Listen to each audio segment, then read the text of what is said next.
nome de Jesus, tudo que nós te pedimos é um milagre do Senhor, uma bênção do Senhor, o poder do Senhor, ó Deus, sobre estas vidas que levantaram os seus braços. Pai, há pessoas aqui, Senhor, com lutas imensas. Alguns estão passando agora, hoje. O Marco passou essa luta hoje, Senhor. E outras pessoas, ó Deus, com algum tipo de necessidade de saúde, uma necessidade física, Pai. Um milagre do Senhor. Pai, a Tua palavra diz que nós podemos crer. E, ó Deus, nós cantamos agora que se a gente passar pela maior das provações, a gente crê no Senhor e que o Senhor está no controle de todas as coisas. A honra, a glória e o louvor são teus, Pai. E em nome de Jesus eu quero te pedir um milagre sobre essas vidas que estão aqui. Esses queridos que levantaram suas mãos, que estão dizendo, eu preciso, Senhor, de um milagre no meu corpo. Pai, que qualquer exame que for feito, qualquer remédio que estiverem tomando, que a tua mão santa e poderosa esteja sobre eles, abençoando e curando em nome de Jesus. Amém. Amém. Boa noite, irmãos. Muitos daqui sabem que há um tempo atrás eu tive pedindo oração, estava meu irmão e meu sobrinho junto, que estava com câncer, com metástase em várias partes do corpo. E nós temos contado com a oração de muitos dos irmãos, e esse meu sobrinho se submeteu a uma cirurgia para tirar um tumorzinho de metástase aqui em cima no cérebro, e o tumor já estava seco. A metástase da perna dele sumiu. Ele está cada dia melhor. E o meu irmão que tem Parkinson também está muito melhor a cada dia. Encontramos um especialista muito bom e ele está quase que normal já, em nome de Jesus. Obrigado pelas orações. A nossa meditação nessa noite é sobre, dentro da série O Líder Provedor, é sobre liderança autoconsciente. E eu vou explicar por que eu dei esse nome. Porque, na verdade, já não é de hoje, isso na década de 90, um pesquisador chamado Daniel Goleman, eu acho que vocês já devem ter ouvido falar, ele escreveu um livro sobre quociente emocional. Já ouviram falar desse livro? Alguns já devem ter estudado muito sobre isso. Quociente emocional. E ele, então, chegou a algumas conclusões importantes e que não necessariamente ele descobriu, mas chegou a algumas conclusões interessantes, dizendo que, na verdade, o profissional, o trabalhador, ele não é apenas o seu QI, né? O seu quociente intelectual, ou a sua experiência de campo, ou o seu estudo, não é? A sua cultura, mas ele é também o seu quociente emocional. E ele vai por aí, trabalha esse assunto, e basicamente a gente pode dizer,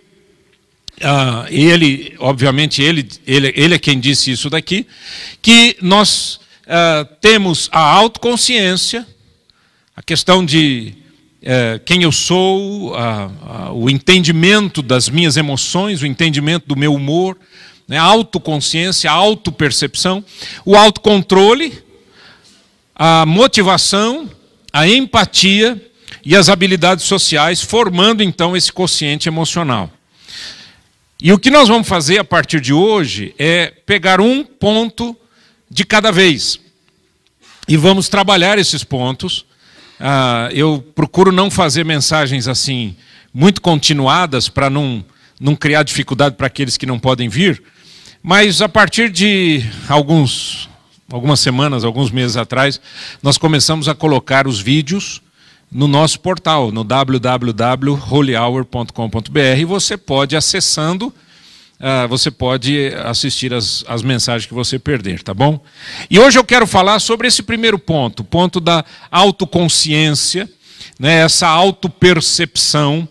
E o que ele trabalha, basicamente, é o seguinte: a definição seria a habilidade de reconhecer e entender o seu humor, suas emoções e paixões, bem como os efeitos nos outros, os efeitos desta paixão ou dessas suas emoções nas outras pessoas.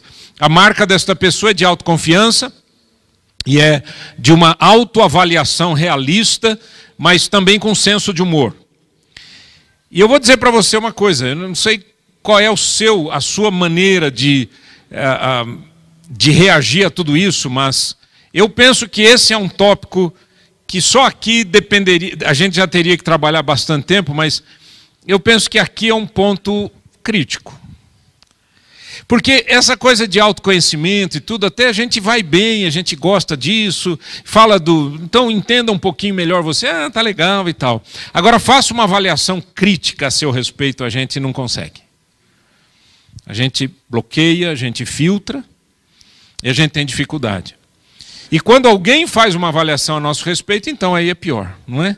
Aí criam dificuldades bastante grandes. Mas basicamente pense nisso, nessa autoconsciência, como essa percepção sobre quem você é de verdade. A sua identidade, as suas emoções, as suas paixões, as suas emoções, e como é que esse seu humor, ele afeta as outras pessoas. Pense em como que a maneira como você acorda de manhã vai afetar um monte de gente com quem você trabalha. Vai de alguma maneira melhorar a vida de alguém ou vai de alguma maneira piorar a vida de alguém, né? Isso é muito sério, não é? Eu e você precisamos entender melhor isso, cada vez mais. E quando eu estava estudando sobre isso, eu comecei a pensar numa questão que é extremamente séria, que é a questão da nossa identidade humana estar corrompida. Esse é o problema.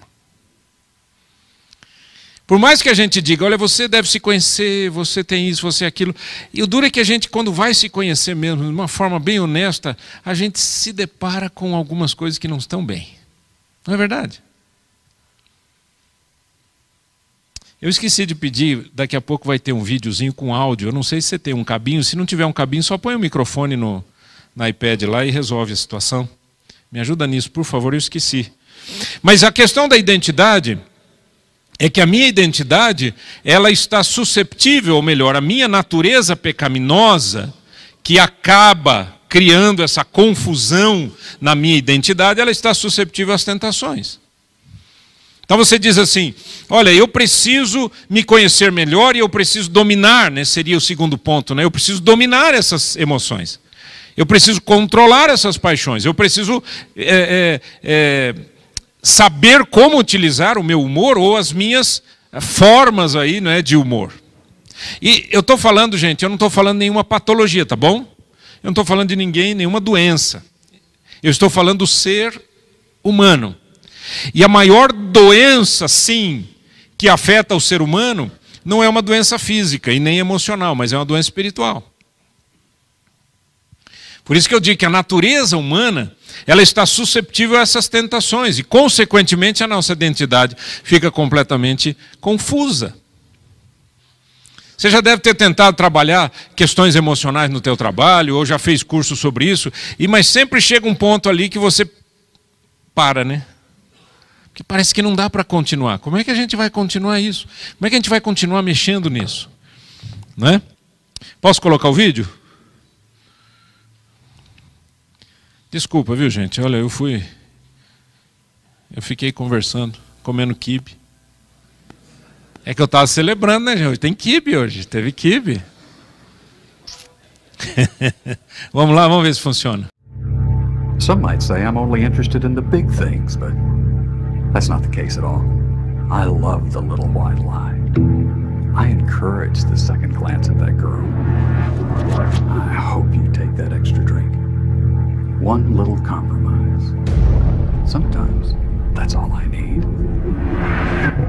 I am Sims. Interessante. Eu peguei esse vídeo, uma sequência de vídeos, e aparecem várias pessoas exatamente trabalhando essa questão. Olha, eu preciso disso, eu quero você nisso, eu gosto disso, eu pego você ali, eu pego você na curva. Aí ele termina dizendo, eu sou o pecado. A Bíblia fala que o pecado, ele mata. O pecado, uma vez consumado, ele gera morte. O pecado mata. Por que a gente tem tantos homens super bem educados culturalmente, super bem treinados na sua profissão, que não conseguem dominar as coisas mais básicas da vida, que são as suas emoções e as tentações, por causa do pecado. Só que o pecado não é assim uma pessoa, não é? O pecado é uma natureza. É a natureza humana que é pecaminosa, a nossa natureza. Por que é mais fácil para a gente fazer coisa errada do que fazer coisa certa? Por que é mais fácil para a gente brigar do que tentar acertar? Por que é mais fácil tirar do que restituir? Por que é mais fácil cair do que se levantar? Parou para pensar nisso? Não, essa é a minha personalidade. Não, não é a sua personalidade. Isso daí é uma natureza pecaminosa da humanidade. A humanidade precisa de um toque de Deus para que exatamente não caia nessas tentações e não caia nessa percepção terrível de que é um buraco sem fim. Hoje eu estava lendo alguma coisa sobre o buraco negro, né, do espaço, tem toda aí uma teoria, e depois a teoria do Big Bang, etc. E os caras vão longe nesse negócio. Os canadenses agora resolveram soltar uma teoria dizendo que é uma quarta dimensão que efetuou o Big Bang. Gente, a quarta dimensão já me faz lembrar que já entramos no reino espiritual. Mas está aí a teoria, porque os caras são doutores e todo mundo ouve. Dá uma olhada no que a Bíblia diz. O pecado nos impede de vermos com clareza quem realmente somos. O texto bíblico que eu peguei, vai do 28 ao 31, ele começa dizendo assim: e por haverem desprezado o conhecimento de Deus, o próprio Deus os entregou uma disposição mental reprovável para praticarem coisas inconvenientes. Eu vou parar aqui um minutinho. O próprio Deus os entregou a uma disposição mental reprovável. A maneira como nós agimos e reagimos tem a ver com esta natureza pecaminosa que habita em nós. Tem solução? Tem. Mas enquanto eu não entendo que isso é real, eu fico lutando, dando melhoral para câncer. Entendeu? Eu fico tentando resolver apenas os efeitos e não a causa. E aí ele diz então que a razão porque as pessoas têm essa disposição mental reprovável é porque elas se voltaram contra Deus. A gente chama de rebelião passiva e rebelião ativa. A rebelião ativa é quando você diz: eu não creio em Deus, não quero saber dele. A rebelião passiva é quando a pessoa, mesmo dizendo que acredita em Deus, vive uma vida reprovável. E olha a lista que o apóstolo Paulo coloca, é uma lista bem grande. Dá uma olhada. Ele diz que esse pessoal, que é a humanidade, está cheio de todo tipo de perversidade, de maldade, de ganância, de vícios, ciúmes, crimes de morte, brigas, mentiras e malícia, caluniam e falam mal uns dos outros, têm ódio de Deus e são atrevidos, orgulhosos e vaidosos, inventam maneiras de fazer o mal, desobedecem aos pais, são imorais, não cumprem a palavra, não têm amor por ninguém, não têm pena dos outros. Incrível, né? Uma lista bastante grande, mas parece que a gente está lendo o jornal, não é isso? Esses dias mesmo está aí com novas descobertas daquele caso do assassinato daquele menino, na Gaúcho, o Bernardo, E quando você vê o vídeo, você vê um menino acuado, um menino com medo, um menino que reage xingando o pai, querendo que o pai morra, que a madrasta morra, porque a mãe dizem que se matou. Não se sabe exatamente se realmente é essa a história. Mas aí você fica, gente, um minutinho, nós estamos falando de quem? Nós estamos falando de um médico que tem uma mulher e ambos tinham um relacionamento absolutamente tenso com essa criança, que é filho desse homem, e esse menino levou uma injeção letal e enterraram ele no mato. E você diz, gente, que isso? Filhos matando os pais, pais matando os filhos.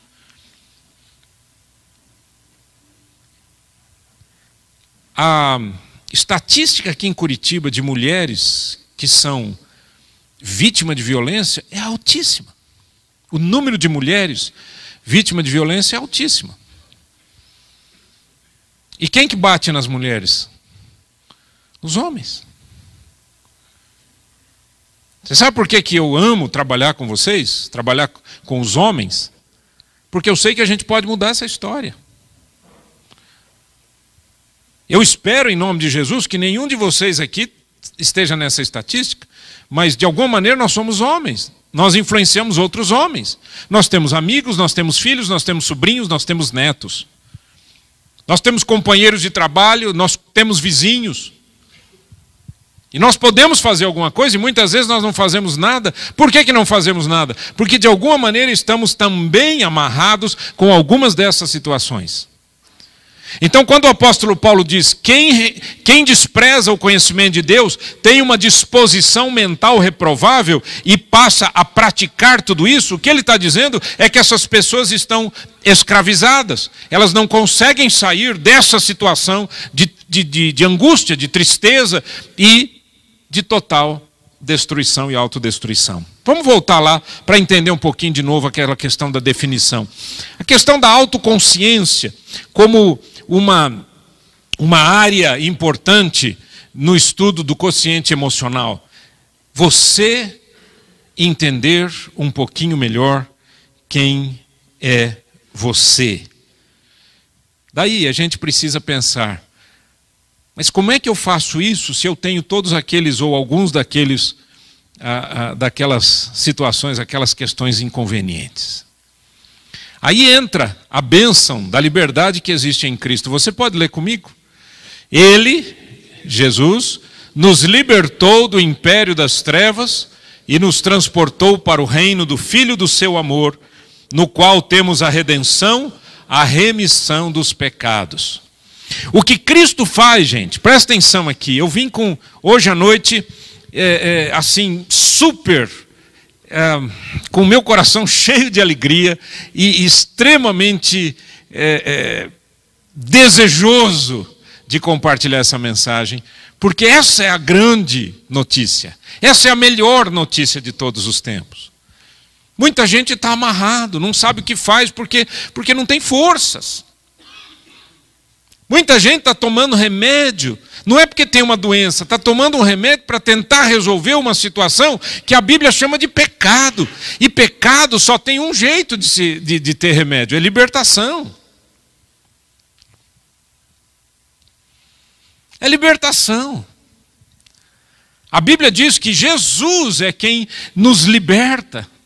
A Bíblia diz que Deus em Cristo nos tira do império das trevas e nos transporta para o reino do Filho do seu amor. É o Filho, é Jesus, né? Em quem temos a redenção, a remissão dos pecados. Temos perdão e libertação. Graças a Deus. Você pode ser um homem melhor não só porque você aprende novos conceitos. Você pode ser um homem melhor na medida em que a sua vida é tomada pela graça de Deus e você deixa de ser um escravo para ser livre. Aqui é que está o grande segredo. Então, meu amigo, deixa eu te falar uma coisa. Se você vem batendo a cabeça, rejeitando a Deus passiva ou ativamente, deixe-me dizer uma coisa, o resultado é péssimo. O resultado é péssimo. Eu sabia. Sabia, meu amigo falou que era uma reunião de homens, eu sabia que ia ter igreja na jogada.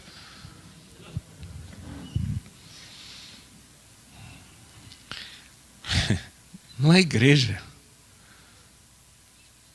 Tem gente que frequenta a igreja e quando morrer, não vai para perto de Jesus de jeito nenhum. Porque o seu coração não mudou. Tem gente que pode pregar como eu prego, mas a sua vida nunca foi transformada.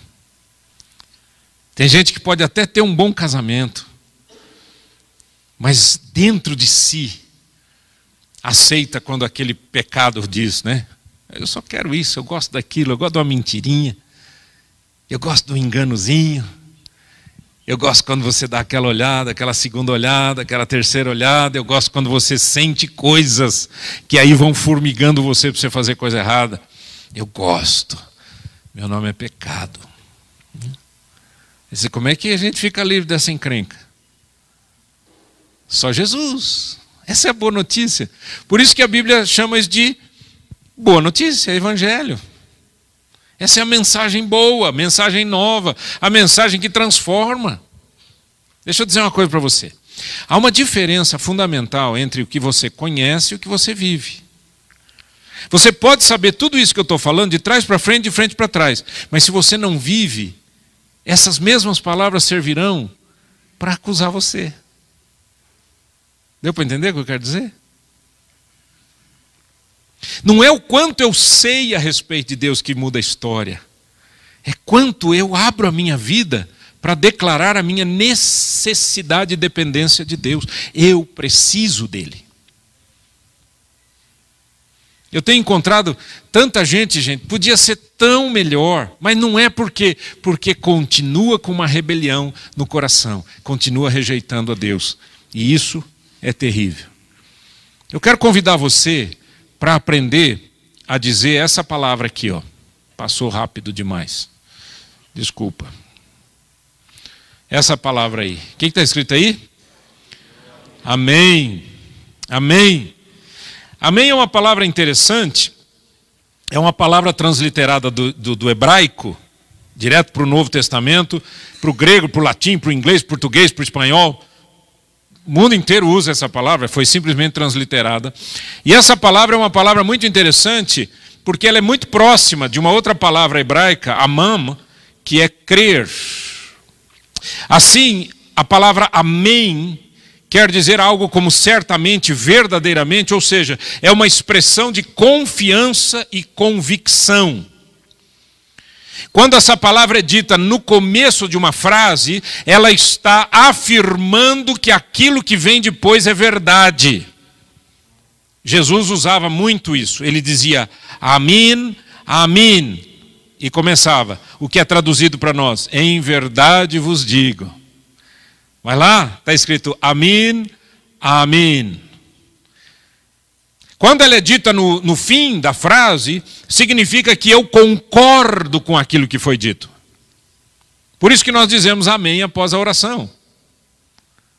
Só que a palavra amém não é apenas uma palavra ritualística que ela cabe num momento espiritual interessante.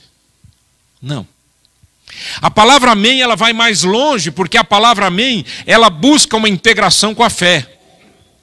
Eu vou te dar um exemplo. Um dia um homem procura Jesus e diz assim para Jesus, olha Jesus, o meu filho, ele está possuído por um espírito mau. E Jesus faz a seguinte pergunta, há quanto tempo isso lhe sucede? Desde a infância, respondeu. E muitas vezes o tem lançado no fogo e na água para o matar, mas se tu podes, presta atenção nessa pergunta, nessa frase deste homem, se tu podes alguma coisa, tem compaixão de nós e ajuda-nos. Olha aqui para mim um minutinho. Imagina a cena, você tem um filho e o seu filho, ele está possuído por um demônio.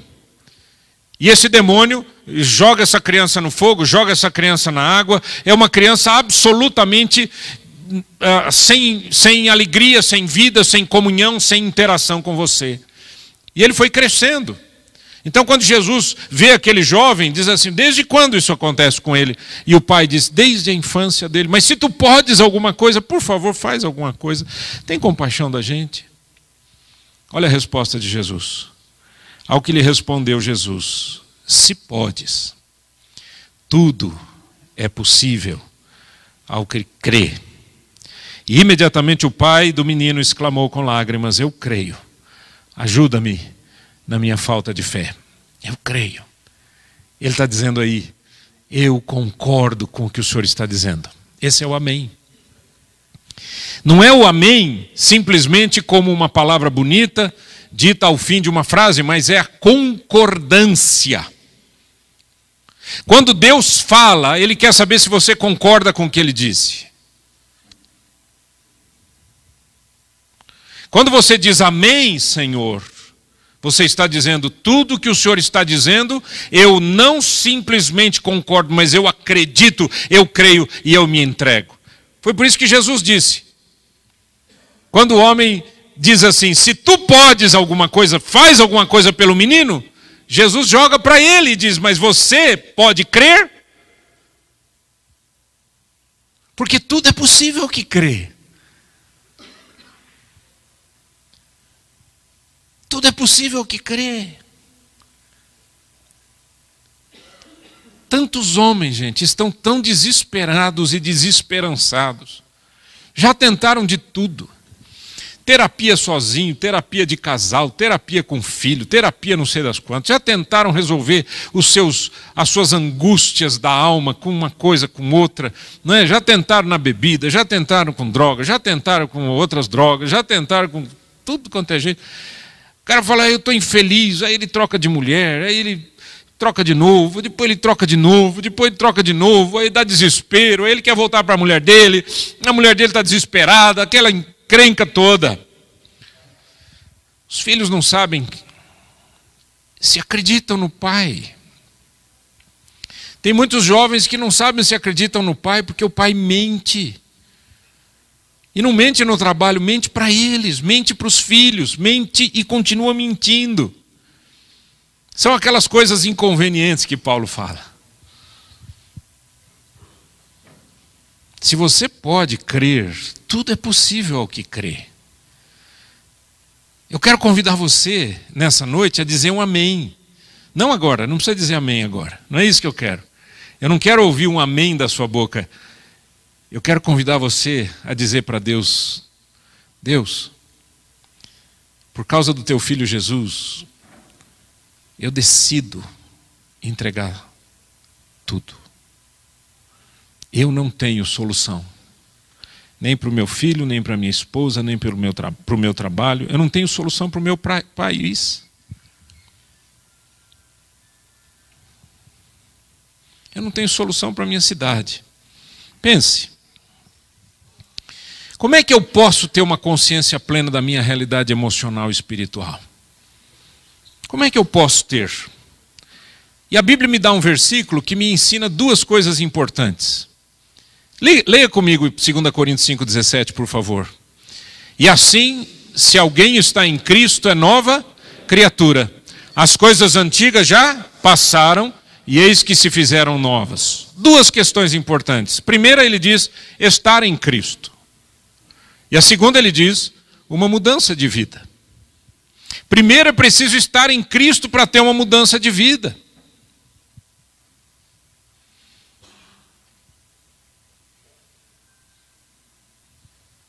Você não muda a natureza porque você acha interessante. Você não muda a natureza porque você achou que de alguma maneira isso pode te trazer algum benefício futuro. Você entrega a Cristo a sua natureza. Essa é a diferença. Você não muda a sua natureza. Cristo muda você.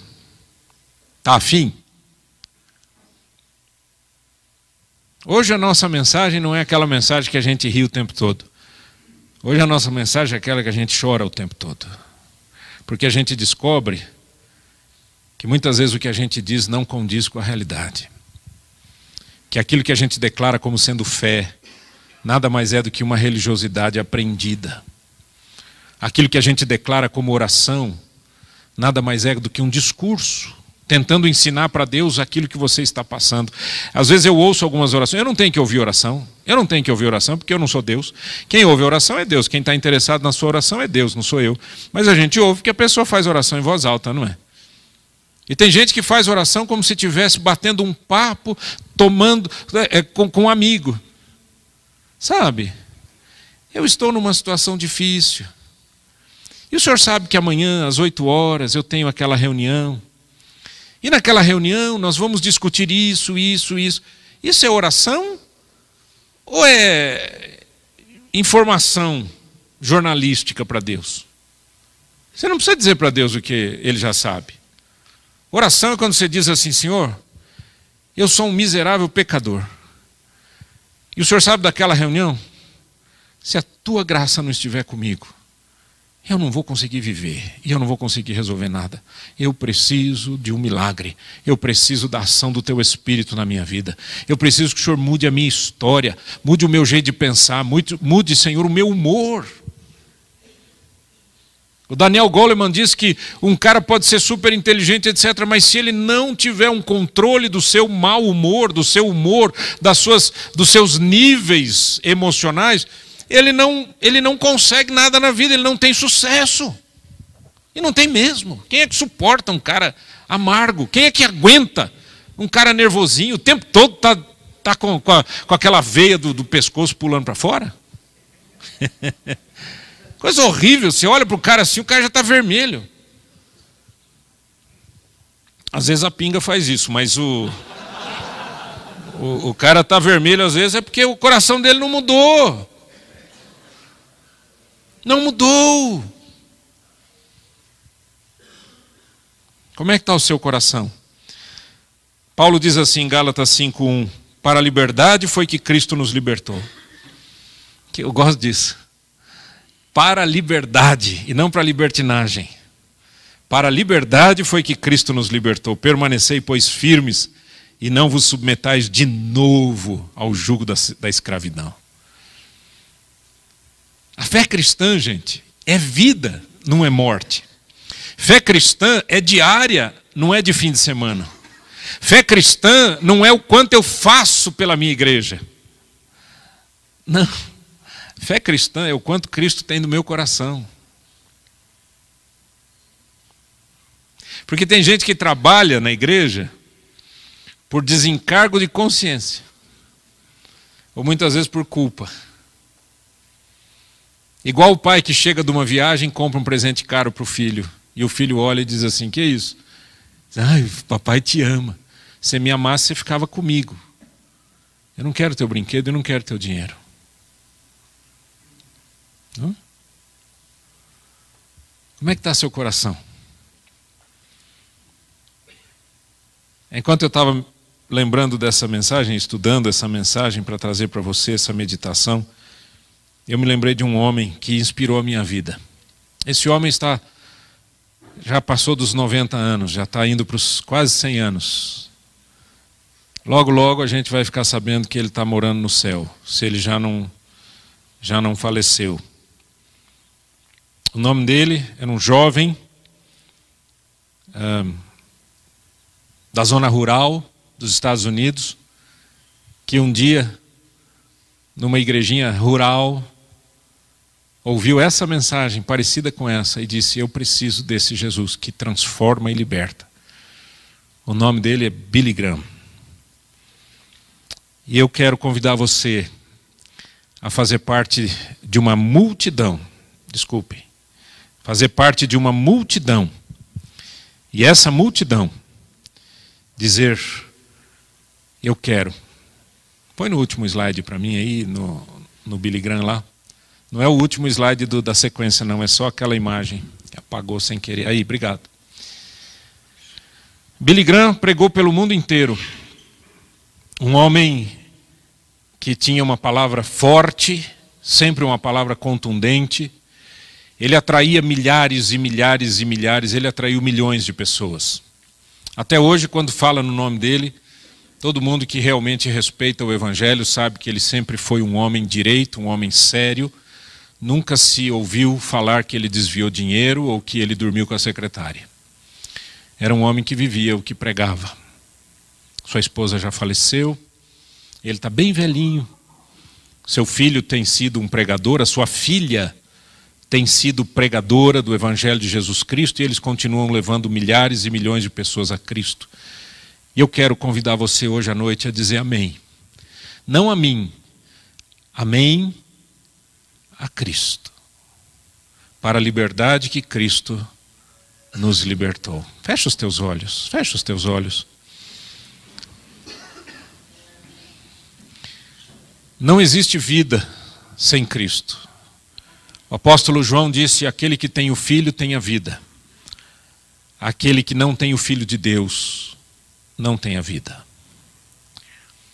Para isto, Cristo se manifestou, para desfazer as obras do diabo. E o que o diabo tem feito nos corações é prender as pessoas aos seus próprios desejos. Quem sabe essa é a noite de você dizer: eu quero submeter os meus desejos à pessoa de Cristo. Eu preciso desta libertação. E ao invés de dizer para Jesus: Senhor, se o Senhor pode fazer alguma coisa, faça. Jesus vai continuar dizendo: se você pode crer, se você pode dizer o amém, tudo é possível ao que crê. Deixa eu dizer uma coisa para você enquanto você está com os olhos fechados. Só Deus conhece o nosso coração, né, gente? Mas quantas vezes, quantas e quantas vezes a gente se enganou e enganou os outros? Quantas e quantas vezes a gente enganou as pessoas ao nosso redor, dizendo que a gente tinha uma fé, isso e aquilo, mas na verdade a nossa fé não é absolutamente nada além de palavras vazias. Para eu me conhecer, eu preciso conhecer a minha nova natureza e não a natureza pecaminosa. Eu preciso conhecer e receber um novo coração. Esse é o momento da gente fazer uma oração e dizer amém à vontade do nosso Deus. Que tal se você disser isso aí no seu lugar? Pai, em nome de Jesus, eu creio, Senhor, de verdade. O poder não está em mim, mas eu creio. Eu creio no Senhor, no teu poder. Eu creio que Jesus Cristo morreu na cruz. E Ele foi para a cruz por minha causa. Ele morreu a minha morte, o meu pecado. Ele entregou tudo ali. Eu creio que Jesus Cristo é meu Salvador. E é esse Jesus Cristo que eu quero seguir o resto da minha vida. Sem me desviar nem para a esquerda e nem para a direita. Senhor, nós não temos dado conta da nossa própria existência e muitas vezes queremos dar conta da vida dos outros. Querido Deus, essa é a noite da libertação. A tua palavra diz: para isto, foi para isto que Cristo morreu, para nos dar liberdade em Cristo, liberdade nele. Então, em nome de Jesus Cristo, eu te peço, eu te suplico, meu Deus, salva o coração de cada homem aqui. Salva o nosso coração de nós mesmos. Salva o nosso coração do pecado. Salva o nosso coração dos nossos desejos mais ardentes e contrários à vontade de Deus. Salva-nos dessas coisas inconvenientes, destas atitudes destruidoras. Salva, Senhor. Salva, Jesus. Tu tens todo o poder nos céus e na terra. E nós estamos aqui para te dizer amém.